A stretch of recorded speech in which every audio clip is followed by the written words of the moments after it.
Welcome to the Daily Devo. My name is Diana. Today we're talking all about a name.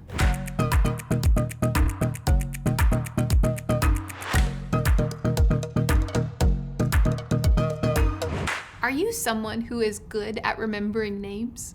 There is something about remembering and using someone's name, isn't there? Using somebody's name, it can be a sign of respect in many cultures. It can show that you know that person. It can show value or connection, or even that you remembered them. After Jesus was crucified on the cross, his followers took down his body, wrapped it in white cloth, and Jesus was sealed in the tomb.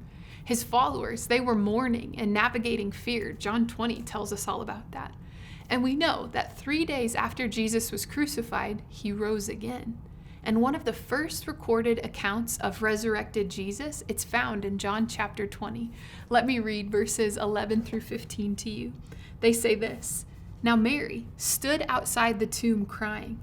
As she wept, she bent over to look into the tomb, and she saw 2 angels in white seated where Jesus' body had been, one at the head and the other at the foot.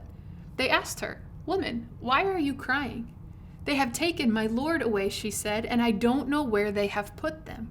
At this, she turned around and saw Jesus standing there, but she did not realize that it was Jesus. He asked her, 'Woman, why are you crying? Who is it that you are looking for?' Thinking he was just the gardener, she said, 'Sir, if you have carried him away, tell me where you have put him, and I will get him.' Jesus said to her, 'Mary.' She turned toward him, and she cried out in Aramaic, 'Rabboni,' which means teacher." When Jesus says Mary's name, it's like the lights turn on. Mary recognizes Jesus and her teacher, whom she had walked with for 3 years before he was crucified. It's when he calls her name that the realization of who he is, who's in front of her, the fact that Jesus is not dead, that he had conquered death when he rose to life again. When he had said her name, she suddenly believed all that he had said all along was true. You see, there's something in a name, isn't there? Being known, more specifically, being known by a good person is a great gift. You know this. Do you believe that you are known fully by God? Do you believe that he knows your name?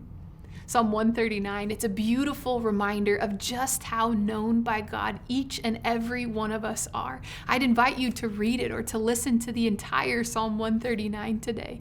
The truth is, you are known by God. He is not overlooking you. He does not just see you as one person in a crowd. He knows how many hairs are on your head. He knows the intricacies of your personality and of your interests and of your hang-ups. And he calls you by name because he knows you and he loves you. I wonder if we would believe God's perspective about us today. And I wonder if we would believe that we are so deeply known and loved by God. Would we ponder these things today? We'll see you next time.